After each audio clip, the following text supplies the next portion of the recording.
Hello everyone, আসসালামু আলাইকুম। Welcome back to my channel Bangladeshi blogger Mom Noor. I hope সবাই ভালো আছেন, আমরাও আলহামদুলিল্লাহ ভালো আছি।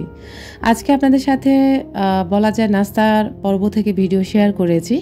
তো নাস্তা বলতে আসলে এখানে দেখতে পাচ্ছেন আমার ভাই এসেছিল বাসায়, তো আমার বাচ্চাদের জন্য ফ্রোজেন সিঙ্গারা, তারপরে হচ্ছে এখানে চানাচুর। ও যেহেতু ফ্রেশ কোম্পানিতে চাকরি করে, তো ফ্রেশ কোম্পানি থেকে হচ্ছে সব কিছু একটা একটা করে নিয়ে এসেছে আমার ছেলেদের জন্য। তো ভাই বড়দন রক্তের বাঁধন, আসলে কথাটা বাস্তব। যদিও আমার ভাই প্রায় সময় এসে হচ্ছে আমাদেরকে এরকম খাবার দাবার দিয়ে যায়, বাচ্চাদের জন্য দিয়ে যায়। তো এখানে হচ্ছে পটাটা বিস্কুট এনেছিল 2 প্যাকেট। আর ফ্রেশ কোম্পানির প্রতিটা জিনিস কিন্তু অসাধারণ মজার হয়। যেহেতু আমার বাবার বাড়িতে ফ্রেশ কোম্পানির সমস্ত বাজারঘাট করা হয়, সেই হিসাবে আমি জানি। আর আমার ভাইও কিন্তু এরকম প্রায় সময় আমাদের জন্য নিয়ে আসে। তো আবার সবসময় আসে না, সবসময় আনে না, প্রায় সময় আনে আর কি। সাথে কিন্তু অনেকগুলো কলাও নিয়ে এসেছে, বলা যায় এগুলোও ফ্রেশ কোম্পানির কলা। তো আসলে ফ্রেশ কোম্পানির মাঝে হচ্ছে ওখানে এক কলা বিক্রেতা আছে বা তার বাগান আছে, তো সেখান থেকে আমার ভাইও হচ্ছে একদম ফরমালিন মুক্ত কলাগুলো নিয়ে আসে আমার ছেলেদের জন্য। আমার প্রিয় আপু ভাইয়াদের উদ্দেশ্যে বলবো, যারা আমার ভিডিওটা দেখে থাকেন কিন্তু লাইক দিতে ভুলে যান, প্লিজ আপুরা একটু কষ্ট করে লাইকটা দিয়ে যাবেন। আপনার এই একটি লাইক দিতে কিন্তু কষ্টও হবে না, লসও হবে না। চাইলে কিন্তু আপনি আমার এই ভিডিওটাতে একটি লাইক দিতে পারেন। আর এখনও যদি আমার চ্যানেলটিকে সাবস্ক্রাইব করে না থাকেন তাহলে প্লিজ সাবস্ক্রাইব করে রাখুন, পাশে থাকা বেল আইকনটি অন করে রাখুন। আমি যখনই ভিডিও আপলোড করব নোটিফিকেশন পৌঁছে যাবে আপনার কাছে, আপনি আপনার সময় মতো আমার ভিডিওটা দেখে নিতে পারবেন।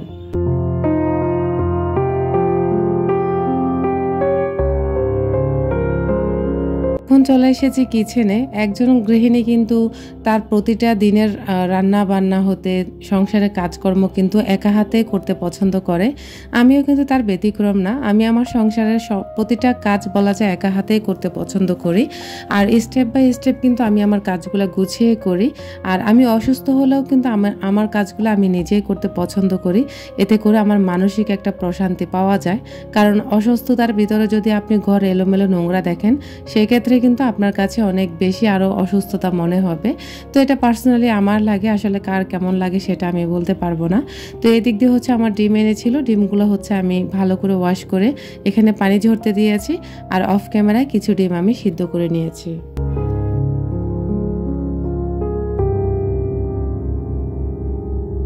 আর এই যে এখন দেখতে পাচ্ছেন আমি কিন্তু রান্না বান্নার জন্য প্রস্তুতিও নিয়ে নিচ্ছি। যদিও আজকে তেমন একটা আপনাদের সাথে কোনো কিছু ক্যামেরা বন্দি করতে পারিনি, কারণ সব দিন শরীর ভালো যায় না, মনও ভালো যায় না। তারপরেও শরীর খারাপ এবং মন খারাপের মাঝেও কিন্তু আপনাদের জন্য ভিডিও মেক করতে কিন্তু নূর আপু কখনোই ভুলে না। যদিও নূর আপুকে আপনারা সবাই অনেক অনেক ভালোবাসা দেন আলহামদুলিল্লাহ আমার বড় চ্যানেলটা থেকে। এই চ্যানেলটা থেকেও আমাকে অনেক অনেক সাপোর্ট করবেন, ভালোবাসা দিবেন। আপনাদের প্রতি আমি অনেক অনেক কৃতজ্ঞতা, কারণ আপনারা এভাবে আমাকে সাপোর্ট না করলে আমি কখনো এভাবে এই চ্যানেলগুলো চালাতে পারতাম না। আপনারা আমাকে অনেক অনেক সাপোর্ট করে থাকেন আলহামদুলিল্লাহ। তো এখানে আমি 5টা ডিম সিদ্ধ করে নিয়েছি, যেহেতু শরীরটা দুর্বল, অনেক বেশি অসুস্থ। তো আমি একটা ডিম খাবো আর 4টা ডিম হচ্ছে রান্না করব। আর এদিক দিয়ে হচ্ছে এখন আমি সাথে সাথে সিঙ্কটা ক্লিন করে নেব। প্রতিদিন কিন্তু ঘর বাড়ি গুছিয়ে রাখার, নেট এন্ড ক্লিন রাখার অল্প স্বল্প কিছু টিপস যদি আপনি মেনে চলেন তাহলে ঘর পরিপাটি রাখা কোনো ব্যাপার না। এই যে আমি ডিমগুলো সিদ্ধ করেছি, সাথে সাথে কিন্তু ডিমের খোসাগুলো আমি উঠিয়ে ময়লার ঝুড়িতে ফেলে দিয়েছি। এতে করে কিন্তু আর সিঙ্কটা কিন্তু এলোমেলো দেখাচ্ছে না বা নোংরা দেখাচ্ছে না, অনেক বেশি পরিষ্কার পরিচ্ছন্ন এবং গোছানো লাগবে। তো এদিক দিয়ে হচ্ছে আমি ডিমগুলো সিদ্ধ করে ছিলে রেখেছি। আর এখন হচ্ছে আমি অফ ক্যামেরা ডালগুলোকে ধুয়ে ভালো করে হচ্ছে সমস্ত ময় মশলা কষিয়ে নিয়ে এখন আমি ডালগুলোকে ভেজে নিচ্ছি। আর এভাবে ময় মশলার সাথে ডাল ভেজে রান্না করলে আপনি যখন ডাল রান্না করবেন তখন কিন্তু ডালগুলো ভাঙবে না, একটু আস্তে আস্তেই থাকবে, তখন কিন্তু দেখতেও ভালো লাগবে, খেতেও ভালো লাগবে।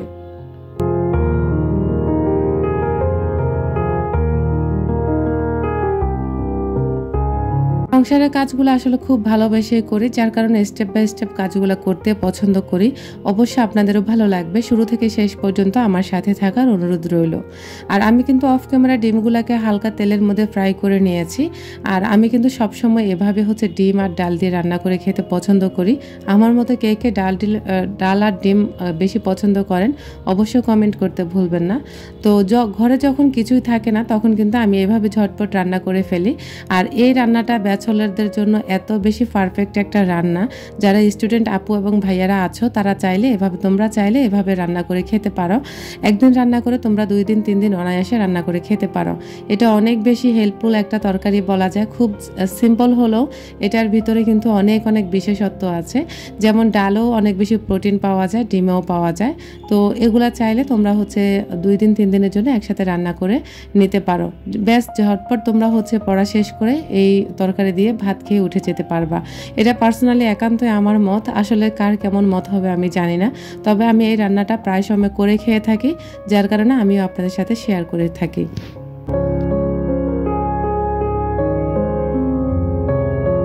আমাদের বাসার মধ্যে সবচাইতে বলা যায় অবহেলিত কর্নার হচ্ছে এই কোরআন শরীফের সেলফ কর্নারটা, যেটা কিনা আমরা চাইলেও প্রতিদিন এটাকে ক্লিন করি না।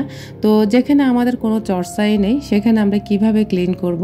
আমরা আসলে এই ভার্চুয়াল জগতে এসে এত বেশি ফোনে আর নেটের ভিতরে আমরা বলা যায় ডুবে আছি। তো আমাদের আসলে কোরআন তেলাওয়াত 5 ওয়াক্ত নামাজের কথা কিন্তু আমরা ভুলে যাই। তো মৃত্যু এমন একটা জিনিস, কখন আল্লাহ পাক কার দরজায় নিয়ে আসে এটা কেউ বলতে পারবে না।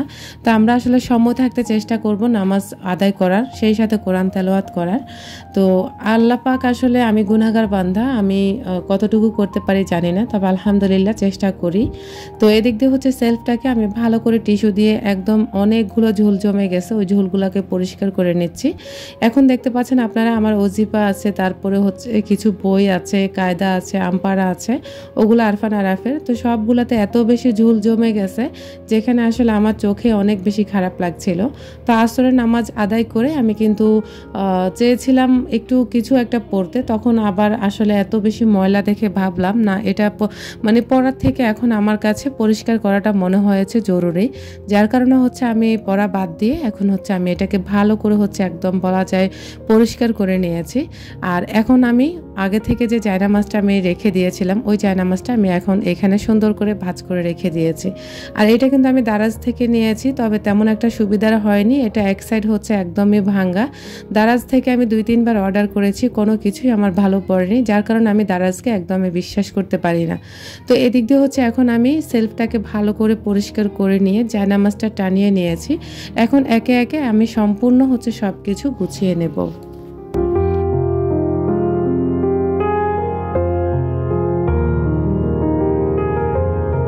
দুইটা বাসার মধ্যে আমার মনে হয় এই কর্নারটা সবচেয়ে অবহেলিত থাকে।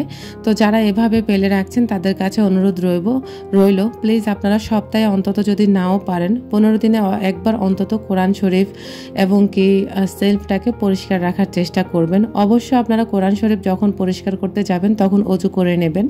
আমার অজু অবস্থায় আমি ভিডিও করছি, যেহেতু আমি আসরের নামাজ পড়েছি, তো আমার অজুটা আছে, যার কারণে আমি কোরআন শরীফের সেলফটাকে পরিষ্কার করে নিয়েছি।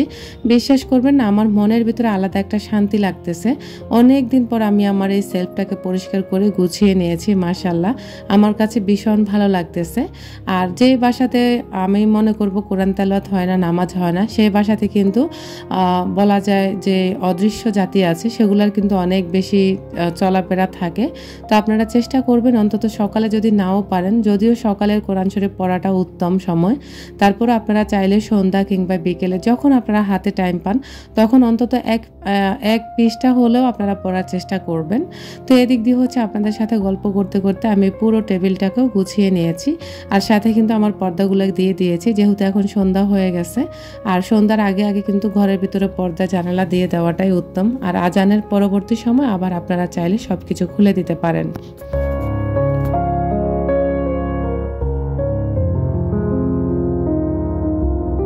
ঘর বাড়ি পরিষ্কার পরিচ্ছন্ন রাখাটা জরুরি, কারণ এটা একজন গৃহিণীর মনের বা অবস্থাটা কেমন বা সে ব্যক্তিত্ব হিসাবে কেমন সেটা তার ঘরের অবস্থা দেখলে বোঝা যায়। আলহামদুলিল্লাহ চেষ্টা করে থাকি, নিজের চেষ্টা থেকে চেষ্টা করে ঘর বাড়ি পরিষ্কার রাখার চেষ্টা করি। আর এই যে এখন সন্ধ্যার সময় আপনাদের ভাইয়া এসে কিন্তু আমি যে কাপড় চোপড় ধুয়ে বালতিতে রেখেছিলাম দুপুরবেলা, সেগুলো এসে বারান্দায় নেড়ে দিয়েছিল। তা আসলে সংসার সুখের হয় রমণীর গুণে, যদি যত্নবান একজন স্বামী থাকে তো আমি বলবো উভয় পক্ষে দুজনেরই ভালো হওয়ার দরকার। কারণ হচ্ছে দুজন যদি উভয় পক্ষে ভালো না হয় তাহলে সেই সংসারটা কখনোই সুন্দর হয় না। তা আমি আসলে চেষ্টা করি আলহামদুলিল্লাহ ভালো থাকার, হাজব্যান্ড ওয়াইফ দুজনে মিলেও। অল্প পরিমাণে খেয়েও আলহামদুলিল্লাহ আমরা অনেক বেশি ভালো আছি। হয়তোবা লাক্সারি লাইফস্টাইল নেই বা হয়তোবা সোনা দানা নেই, হয়তোবা আমরা আহামরি কোনো কিছু দিয়ে ভাত খেতে পারি না, তবে আলহামদুলিল্লাহ দিন শেষে রাতে শান্তির একটা ঘুম হয়। আর একদম বলা যায় টেনশনবিহীন আমরা হচ্ছে ঘুমাতে পারি আলহামদুলিল্লাহ। আপনারা সবাই আমার পরিবারের জন্য দোয়া রাখবেন। আল্লাহ যেন আমার পরিবারকে আমাকে এভাবে হচ্ছে ভালো থাকার তৌফিক দান করে। আমিও আপনাদের জন্য অনেক বেশি দোয়া করি, সবাইকে আল্লাহ সবার সংসারে ভালো থাকার তৌফিক দান করুক।